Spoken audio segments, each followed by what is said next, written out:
Olá, queridos! Que a doce e maravilhosa paz do nosso Senhor Jesus esteja hoje sobre o seu lar, sobre a sua vida e sobre a sua família.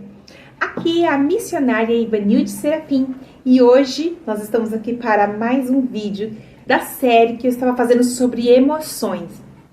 Fiz uma pausa de alguns dias, devido a alguns problemas pessoais na saúde, mas estamos de volta para concluir essa série. Essa série está maravilhosa, é uma das melhores, das minhas mais preferidas, que é falar sobre emoções. Eu falei sobre raiva, sobre medo, sobre alegria, sobre tristeza, falei sobre a raiva de Caim e hoje eu quero falar sobre dois temas importantes, alegria e tristeza dentro de uma história bíblica. E agora vamos pegar personagens bíblicos para falar. Nesse personagem dá para falar de todas essas emoções. Dá para falar da raiva, dá para falar da alegria, dá para falar da tristeza e dá para falar também de medo. Eu também fiz um vídeo sobre medo, tá bom? Então eu deixar, se você quiser entrar aqui no meu canal e ir lá nas minhas playlists, aí a playlist emoções, está esses vídeos todos que eu estou te falando. Fica até mais fácil para você encontrar. A sequência está na playlist emoções. E hoje nós vamos falar sobre um personagem de Gênesis. Sim, um personagem maravilhoso de Gênesis.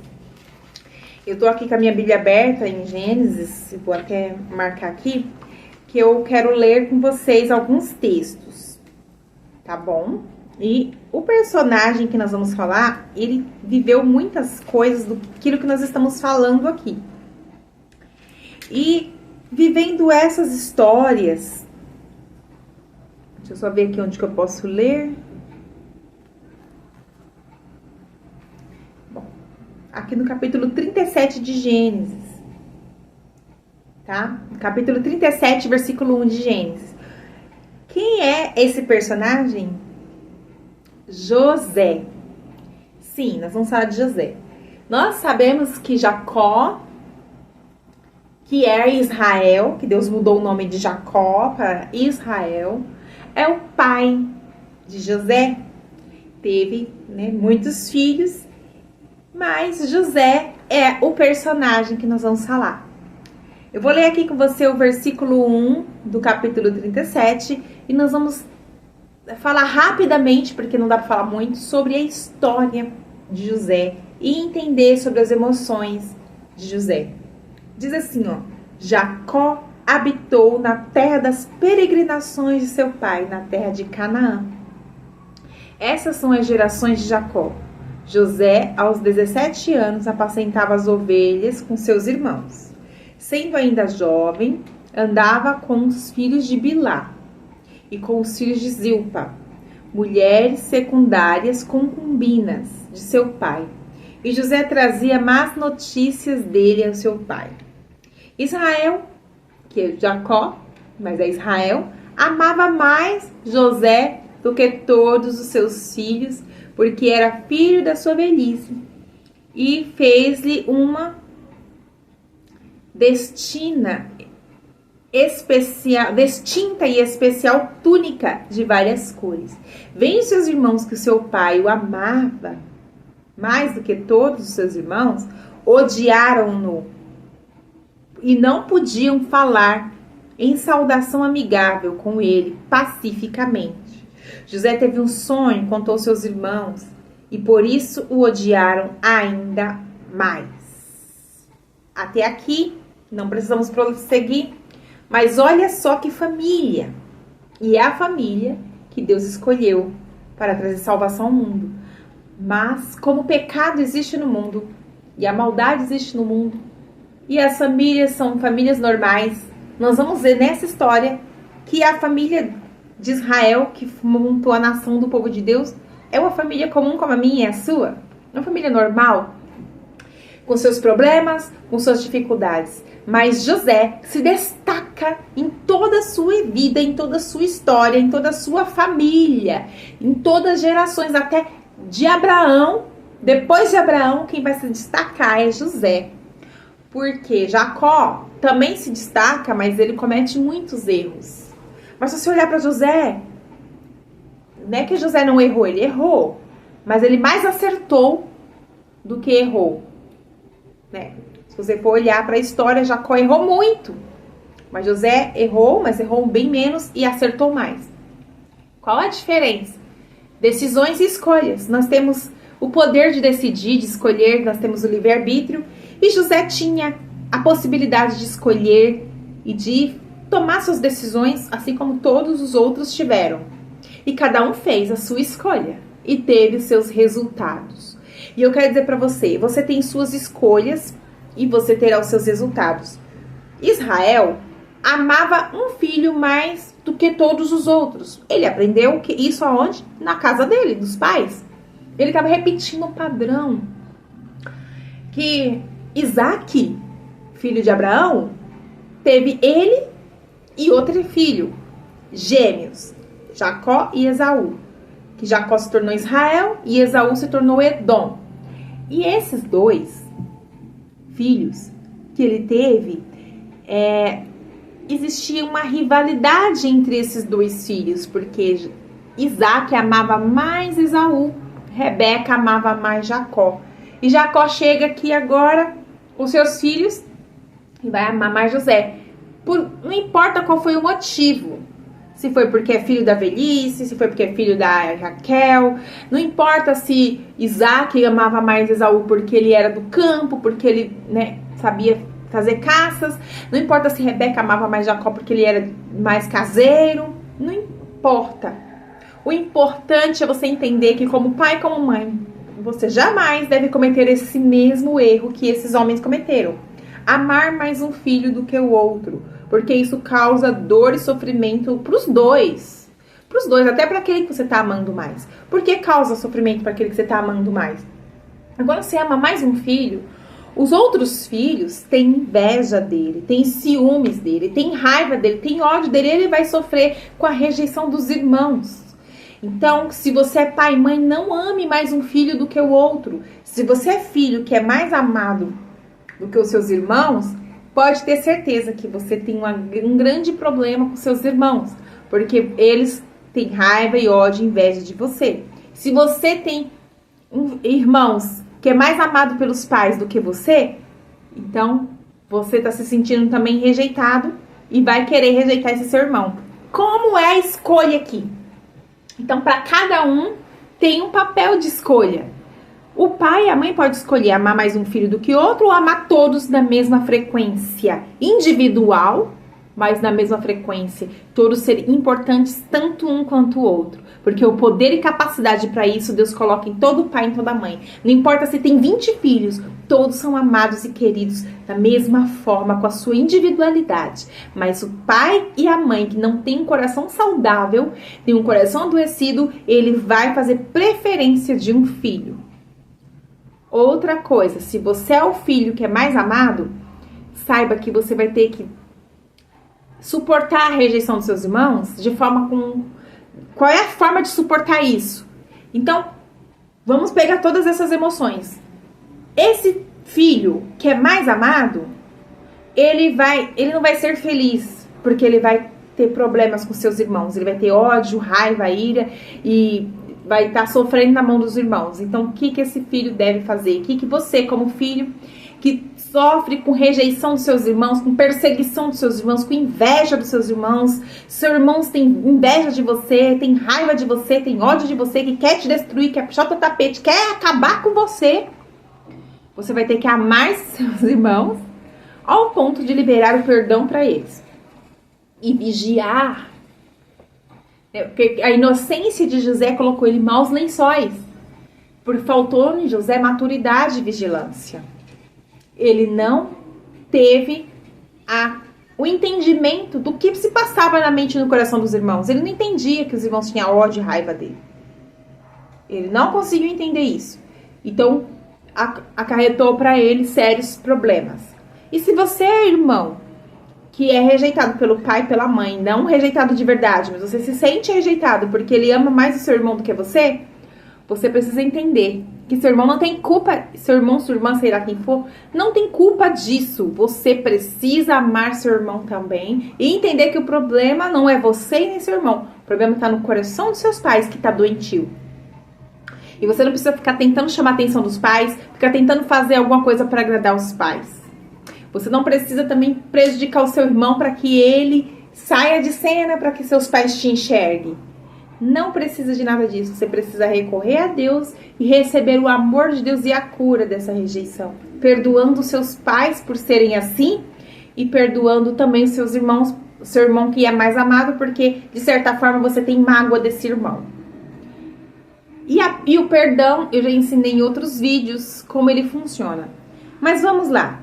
Aí José tem sonhos, os irmãos têm raiva, aí um dia os irmãos jogam José no poço, depois tira do poço, José tá achando que os irmãos se arrependeu do que fez, que era só um castiguinho, era só um sustinho, e de repente ele vai para uma terra estrangeira, é vendido pelos irmãos para o Egito, para ser escravo no Egito, vai ser escravo de um homem chamado Potifar, só que lá José se mostra um homem maravilhoso.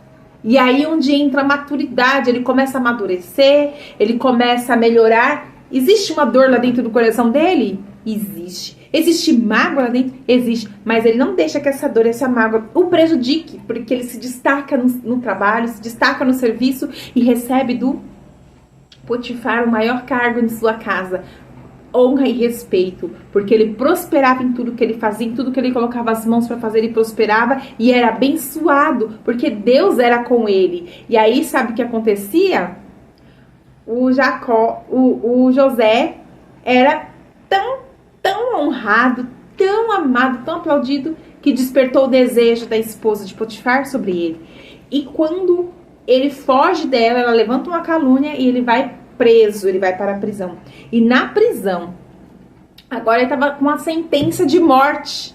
Mas ele tinha tido sonhos um dia de profecias. O sonho que ele teve foi revelação, foi profecia. Deus falou com ele, que Deus fez uma promessa, que ia dar algo para ele.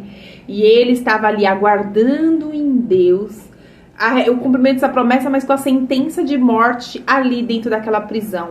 Agora eu quero dizer para você que está me assistindo, talvez essa seja a sua história, talvez essa seja a sua circunstância. Como você vai ter alegria dentro de uma prisão? Como você vai ter paz dentro de uma prisão? Como não ter raiva passando por tudo isso? Por culpa dos irmãos, da raiva, do ódio dos irmãos, você foi parar dentro da casa de um homem que mesmo você fazendo tudo certo, sendo honrado dentro daquela casa, você não descontou os seus problemas em ninguém, soube lidar direito com aquilo.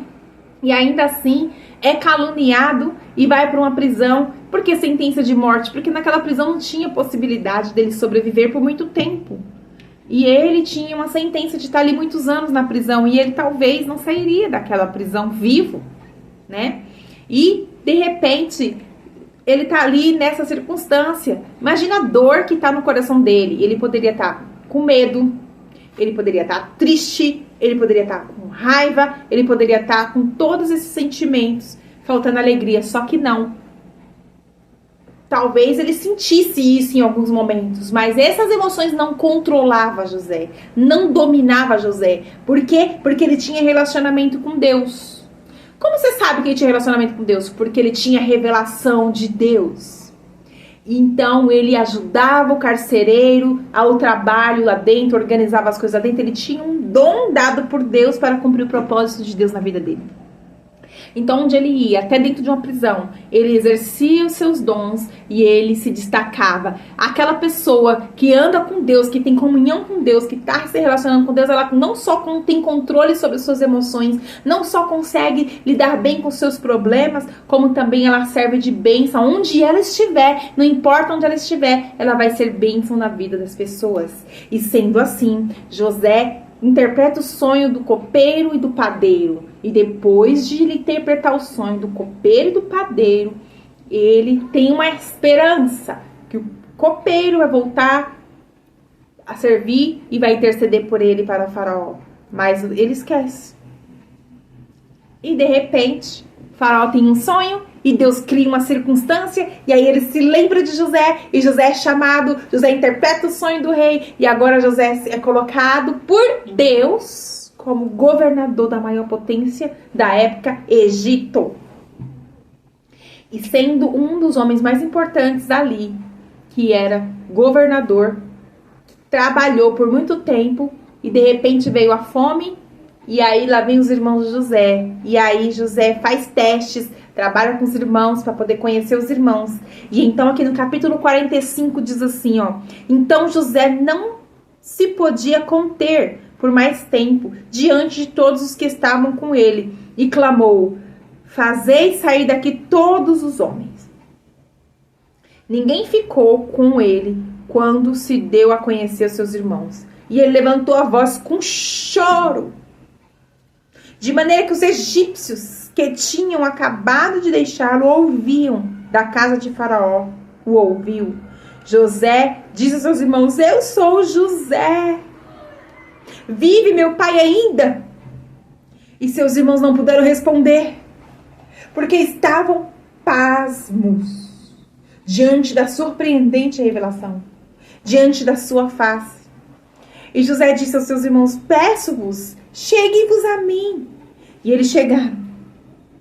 Então ele disse: eu sou José, vosso irmão, que vendeste para o Egito. Agora, pois, não vos entristeçais e nem pese os vossos olhos de me haverdes vendido para cá, porque para conservar a da vida que Deus me enviou diante da face de vocês. Que lindo! José reconheceu e entendeu que foi Deus que usou a circunstância ruim para levar José para o Egito. Deus se serve do mal que acontece na sua vida para cumprir o propósito dele. Ele precisava ter sido vendido para o Egito. Então, os irmãos de José podem ter causado mal, pode ter feito o que não era certo diante de Deus, diante de nada, mas Deus usou a circunstância para cumprir o propósito e plano dele. E agora José reconhece isso. E José chora. E dói. Mas esse choro de dor que vem na vida de José é um choro de cura. Ele está sendo curado. Ele está sendo restaurado. Sabe por que está sendo curado e restaurado? Porque um dia doeu. E ele não entendeu nada, mas agora que tudo fazia sentido, que tudo se encaixou, ele entendeu: agora eu sei por que eu tinha que ter sido vendido pra cá, porque eu tinha que ter passado por tudo aquilo, porque eu tinha que parar na prisão, porque se não fosse na prisão, eu não ia interpretar o sonho do faraó. Se eu estivesse na casa de Potifar, eu não ia interpretar o sonho de faraó e não estaria como governador. Se eu não estivesse como governador, não havia comida, e se não houvesse comida, Deus não salvaria a vida dos meus irmãos, daqueles pelo qual Deus fez uma promessa que enviaria Jesus, o Messias, o Salvador, pela descendência de Abraão. Glória a Deus. É para um propósito muito maior que você está passando por seu sofrimento. É para um propósito muito maior de Deus que você não entende agora. Você não está entendendo nada que está acontecendo, mas Deus tem um plano e um projeto muito maior para a realização de sonhos, de projetos que você nem imagina, que nem passou na sua cabeça, nem subiu no seu coração. E às vezes não tem a ver com você, às vezes não tem a ver comigo. São planos e projetos muito maiores que tem a ver com outras pessoas, com povos, com nações.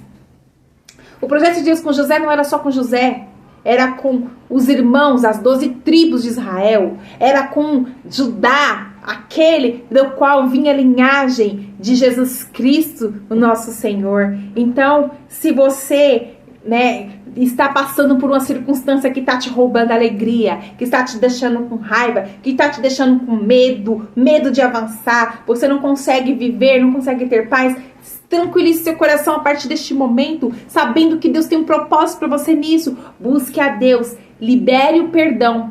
Esse choro de José era ele perdoando os irmãos, e esse perdão, ele sentiu a dor para que ela saísse. O perdão é como uma cicatrização. Dói naquele momento que você está liberando o perdão, mas sara e não dói nunca mais. Esse choro, Deus restaurou José, os irmãos e toda a família de Israel. Todos os descendentes de Abraão foram restaurados. Dali para frente, começaria uma nova história da nação de Israel. Glória a Deus por essa palavra e por você estar aqui me assistindo. Nós vamos aprender no próximo vídeo sobre um outro personagem que também é muito forte sobre emoções. Então, eu te convido para o próximo vídeo. Fique na paz do Senhor, medite nessa palavra. Beijo e até o próximo vídeo.